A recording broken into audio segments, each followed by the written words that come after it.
국민의당 안철수 대표가 오늘 2022년 대통령 선거를 사실상 포기를 하고 내년 4월 서울시장 보궐선거 출마를 선언하면서 서울시장 선거판이 들썩이기 시작했습니다. 여야의 후보군의 셈법도 좀 더 복잡해질 것으로 예상이 됩니다. 네, 최근 전국 현안들 두 분과 짚어보겠습니다. 한상익 가천대 교수, 김우석 국민대 개건 교수 모셨습니다. 어서 오십시오. 안녕하십니까.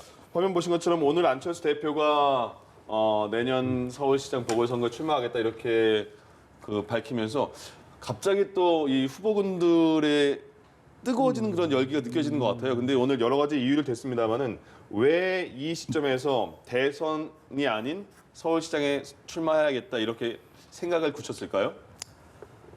서울시장전이 이제 슬슬 시작되는 건데요. 네.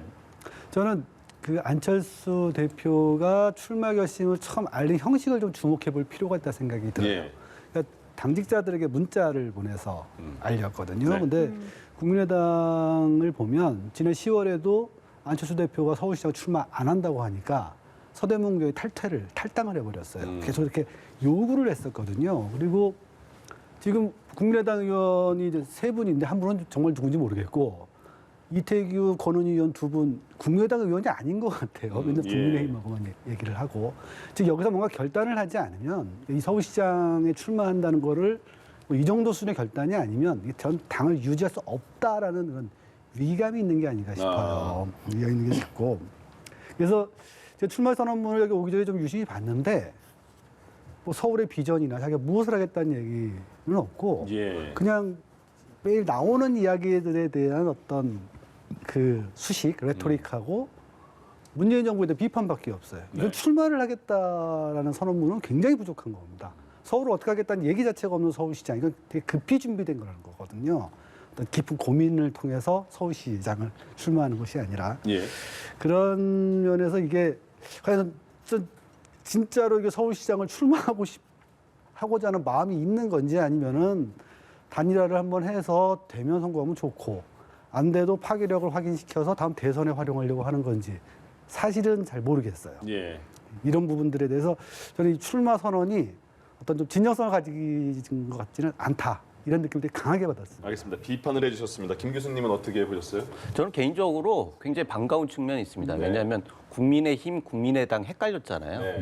그런데 이게 이번 기회에 좀 정리가 됐으면 좋겠다. 뭐 이런 생각이 들고요. 두 번째는 이번 느끼는 게 이걸 계기로 해서 야권 후보들이 좀 답답한 상황이었는데 급물살을 타겠다. 후보들이 지금 고민을 하다가 안철수 매기 효과 때문에 뭔가 결단이 빨라지는 그래가지고 구도가 잡히는 그런 형식이 될 수도 있겠다. 그런 생각이 들고요. 저는 기본적으로 안철수 대표 같은 경우에는 대선 출마를 입장을 했는데 왜 돌렸느냐. 대선이 지금 상태로 안 된다라고 생각을 하는 거죠. 그래가지고 지금 한계는 두 가지입니다. 지난번 지방선거 때도 그렇고 대선 때도 그렇고 연속해서 3등을 했잖아요. 지명도에 비해서는 굉장히 부족한 그 점수였는데 이거는 두 가지 측면이 있어요. 하나는 든든한 야권 일당이라고 하는 비빌 언덕이 없었던 것. 두 번째는 안철수 개인의 이미지. 이거를 이번 기회에 극복을 하지 않으면 다음 대선 후보로서 존재감도 인정되지 않을 뿐만 아니라 결과도 뻔한 것이기 때문에 본인이 이런 정도로 해가지고 한번 흔들고 자기 이미지도 좀 바꾸고 가능하다고 하면은 야권의 제1주자로서 떠가지고 적어도 한 단계로 올라갈 수 있잖아요. 그래서 그런 측면에서 결단을 하는 거 아닌가. 문제는 이런 게 아까 밖에서도 얘기했지만 이게 끝까지 유지가 돼야 하는데 계속 철수를 한단 말이죠. 그래서 이 부분을 이번에 바꿔지는 것만 보여준다고 하면 뭐 의미 있는 도전이다 이렇게 생각합니다. 일단 반갑다 이렇게 말씀해 주셨습니다. 네, 본격적인 서울시장 선거 레이스가 시작된 것 같은데 안철수 대표는 야권 후보 단일화에 나서겠다는 뜻도 분명히 밝혔습니다. 그러니까 반문 연대를 고리로 해서 빅텐트를 세우자 이런 건데요. 국민의힘이 좀 어떤 반응을 보일지가 관건인 것 같습니다. 어떻게 보십니까? 안철수 대표의 파괴력에 대한 어떤 평가에 달려 있어요. 왜냐하면 지금 대선 때 보면은 22% 정도 득표를 했어요. 서울에서 2등을 했습니다. 굉장히 파괴력이 큰 건데 또 지난 총선을 보면은 서울에서 정당 득표를 8%쯤 했거든요. 근데 이제 안철수 개인이 출마한 건 아니니까 총선은. 그러면은 그 서울시장 선거에서 아마 안철수 후보의 득표력은 그 어디 중간 어디쯤에 있을 겁니다. 10%, 15% 아마 총선 쪽이 좀 가깝겠죠. 10% 넘을 거라고 보는데 이렇게 되면은 결국 안철수 대표는 출마해서 3등이에요. 3등인데 어떤 3등이냐? 국민의힘 후보를 떨어뜨릴 수 있는 3등이에요. 이 부분에 대한 파괴력을 어떻게 판단하는가? 국민의힘이. 이것에 따라서 국민의힘의 행동이 좀 달라질 거라고 생각을 해요. 그래서 후보 단일화보다는 우선 내부를 끌어들여서 합서 후보를 하고 싶을 텐데 글쎄요 안철수 대표가 그거를 순순히 할 사람이 저는 아니라고 봅니다. 들어가지 않을 것 같다. 그래서 아마 국민의힘이 좀 답답하지 않을까. 뭐 말씀하신 대로 여러 후보들이 나서 경쟁하는 그런 좋은 측면이 있는 반면에 안철수 대표라는 답답한 짐을 하나 좀 지고 있는 것도 아닌가. 뭐 세상에 좋은 일만 있는 건 아니니까요. 김종인 위원장은 그동안 서울시장 후보 같은 경우에는 입당을 해서 당내에서 경선을 해서 내보내겠다 이런 입장이 강했던 것 같은데 오늘 안철수 그 대표에게 기자들이 국민의힘 입당 가능하냐 했더니 말을 많이 돌렸거든요. 입당 가능성에 대해서 어떻게 보세요? 입당 가능하니까 출마 선언을 한 거죠. 아, 그렇습니까? 네, 이거는 사실 그 아까 말씀하셨듯이 단일화가 어려울 거다라고 말씀하시는데 그런 우려는 당연히 있습니다.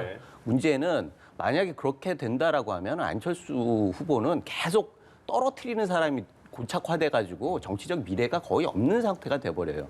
만약에 이번에 그 양보를 해가지고 서울시장을 당선시킨다라고 하면 대선의 기회가 있는 거죠. 그래서 바보가 아닌 이상은 이번에도 그렇게 하지는 않을 거다라고 보는 거고요. 국민의 힘이죠. 헷갈리네. 국민의 힘과 국민의당이. 제가 잡아드리겠습니다. 알겠습니다.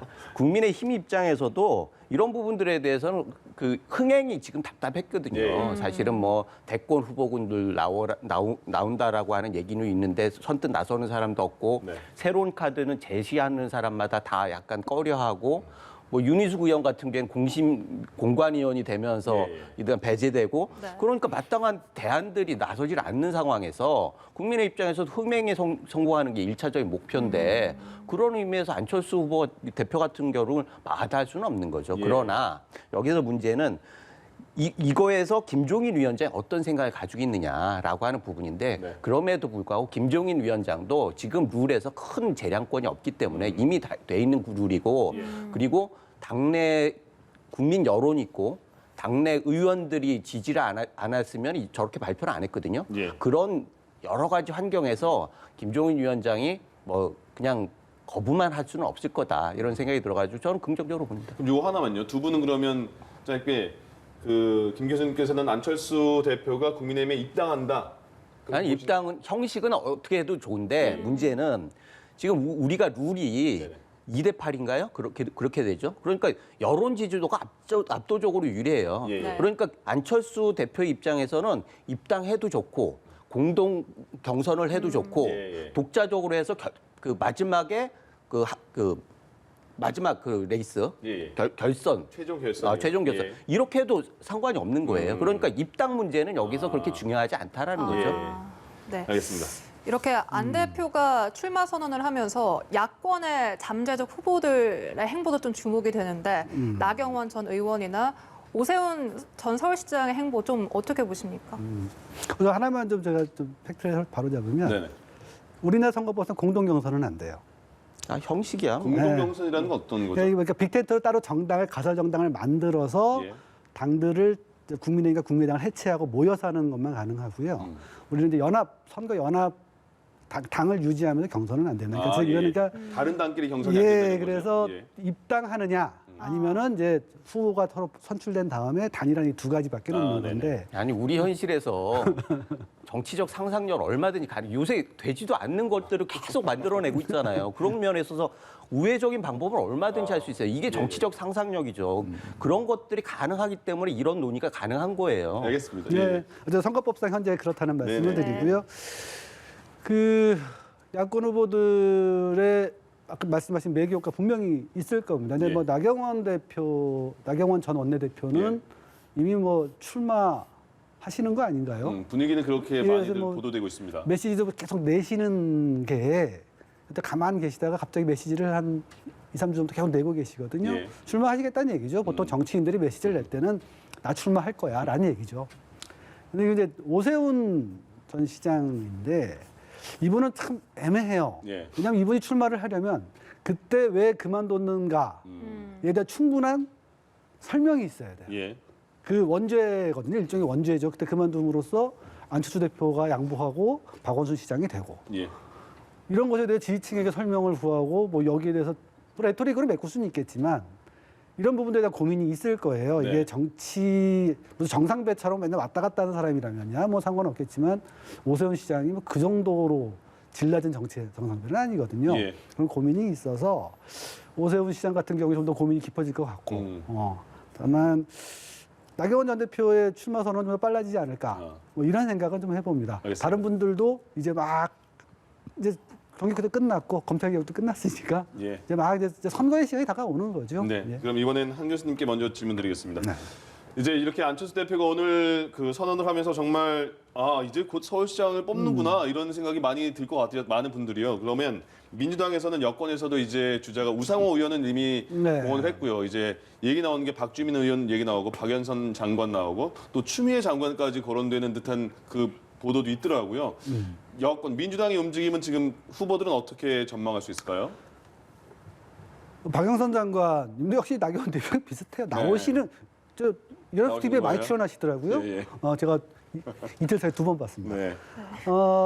그리고 개각이 1월에서 2월 초에 늦어도 있다라고 이제 뭐 총리께서 말씀을 하셨고 정세균 총리께서 저는 뭐 박영선 장관 출마는 하나의 뭐 상수처럼 되어 있다. 특별한 일이 없으면 네. 보고 추미애 장관의 문제인데 추 장관은 이번 지난 1년 동안 그 검찰 개혁이라는 정치 자산과 함께 부채도 짊어진 것이 돼버렸어요. 예. 따라서 3, 4월 달에 이게 어떻게 될지 아무도 모릅니다. 예. 서울시장 선거가 졸지에 검찰 개혁에 관한 선거가 돼버릴 수도 있어요. 추미애 장관이 튀어나왔을 때, 나와주셨을 때.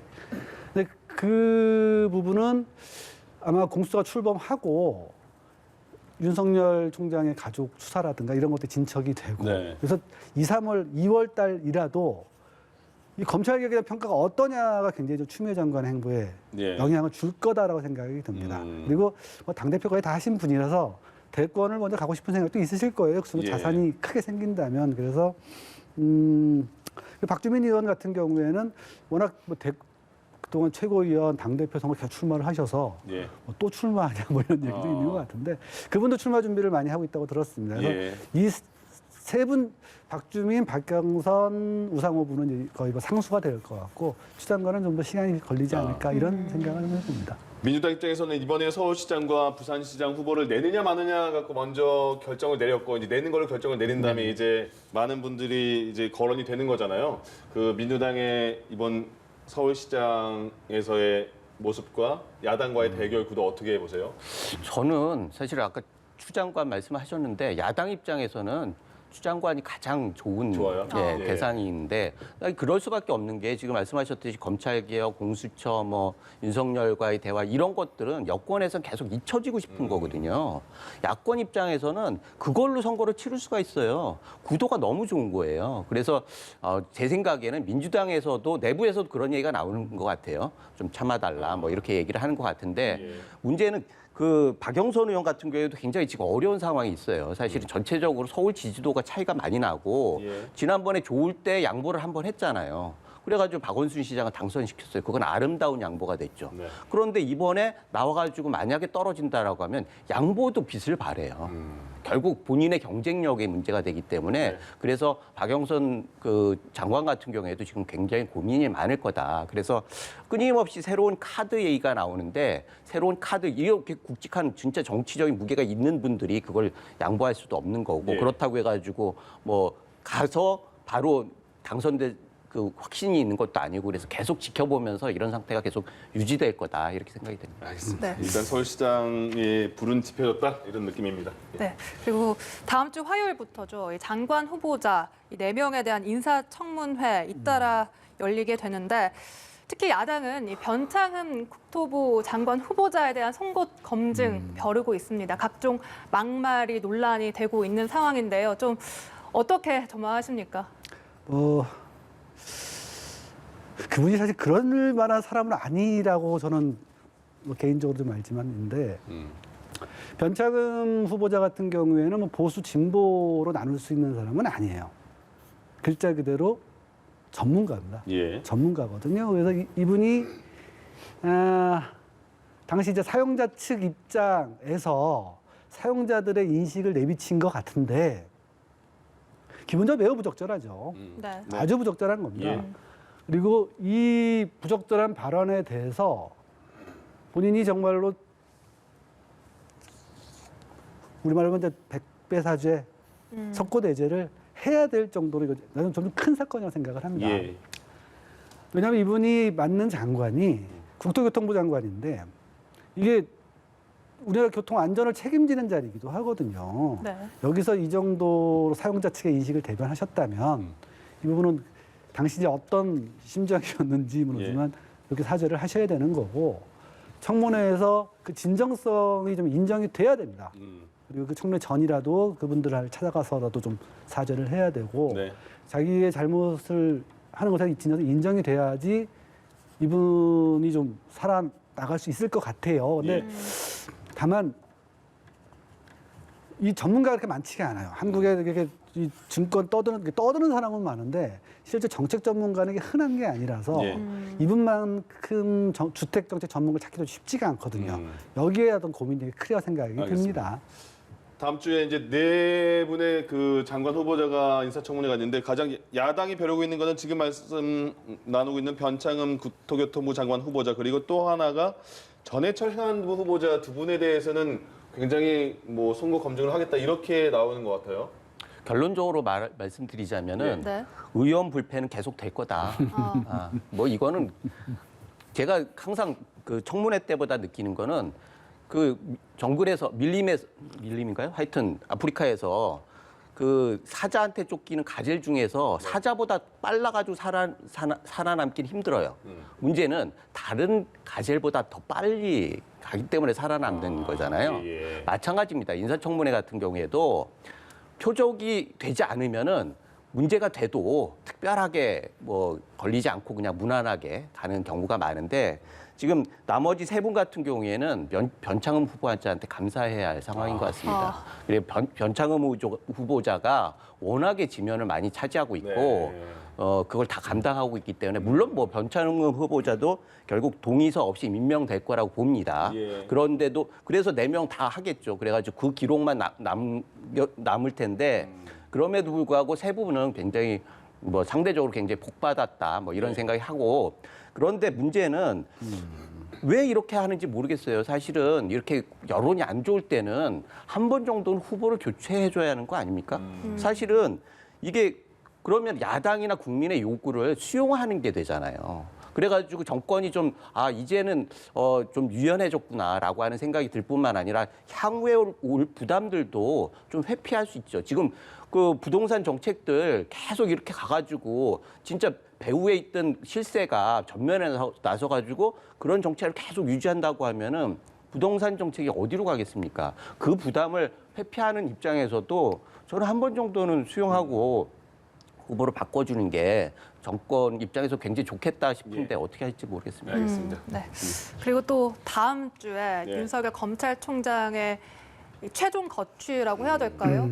정직 2개월 정직이 될지 아니면 복귀를 할지가 결정이 되는데 22일에 신문기일이 잡혀 있습니다. 빠르면 당일에 나올 수도 있고 뭐 하루 이틀 정도가 걸릴 것으로 보이는데 이 인용 여부에 따라서 정치적 파장 어떻게 예상하시고 계십니까? 일단 가처분 시청이니까 그 정직의 여부라기보다 그 그렇죠. 직무에 복귀하는 거죠. 대통령의 예. 재가에 대한 이제 판단이겠죠. 네네. 사실 이제 우리가 법원 판결을 보면 생각보다 일반인의 법관정하고 다르게 나오는 경우가 되게 많아요. 네. 그건 사실 일반인은 잘 모르는 이 법적 절차 때문에 그렇거든요. 절차 때문에 그래요. 그래서 이 사실은 일반 국민의 인권을 보호하기 위해 만든 이 절차 문제인데 실제로 가장 잘 이용해 먹는 사람들은 법기술자들입니다. 뭐 대표적인 인물이 이제 법꾸라지라고까지 불렸죠. 우병우 네. 전 수석. 이번 절차를 가지고 무죄를 받았거든요. 윤석열 총장도 그 우병우 수석의 전례를 아주 면밀히 검토를 했을 것 같아요. 그런데 이 절차 문제를 가지고 싸우려면 이게 절차 문제 정치화되거나 또는 대통령의 통치 행위로 해석되면 안 됩니다. 예. 근데 그 우리 변호인이 죄송합니다. 아이고, 철없이 예. 대통령과의 대당을 만들었다가 지금 황급히 걷어들인 것도 이게 네. 절차 문제로 하겠다는 거거든요. 근데 이 가처분 신청 결과는 사실 이런 법기술자들도 확신하기 좀 어렵긴 해요. 예측은 어떻게 하세요? 하지만 예, 예측은 어떻게 하세요? 이전에 이제 좀 다르게 이제 직무 배제가 좀 다르게 뭐 열흘 15일씩 징계도 네. 굉장히 늦춰주고 또 했잖아요. 예. 대통령이 또 대통령의 재가란 게 굉장히 중요합니다. 이거를 없는 거는 법원으로서 굉장히 우리 이론으로 통치행위에 대해서 법원이 간섭을 하는 쉽지 않을 거거든요. 것이다. 그래서 저는 조심스럽게 예. 뭐 법원은 모르긴 하겠지만 네. 조심스럽게 기각될 가능성이 좀 높다. 알겠습니다. 이쪽에 좀 김준님은 걸겠습니다. 어떻게 예측하세요? 그 결과를 먼저 말씀하신다면? 6개월이면은 인용이 됐을 텐데 네. 2개월이니까 더 애매한 거죠. 사실은 지금 법원에 고민이 많을 겁니다. 아. 내용적으로는 지난번하고 별 차이가 없거든요. 행정법이. 알겠습니다. 그런 예. 면에서는 법원이 참 고민스럽겠다. 아. 근데 결과는 어찌됐든 구도적으로는 좀 차이가 있겠다라는 제가 생각이 지금 복지부에서 지금 코로나19와 같은 중대본 회의 결과를 지금 설명을 해주거든요. 그래서 두 분의 말씀은 여기까지 듣고 다음에 다시 뵙겠습니다. 두분 감사합니다. 고맙습니다. 예, 예. 감사합니다. 감사합니다. 예.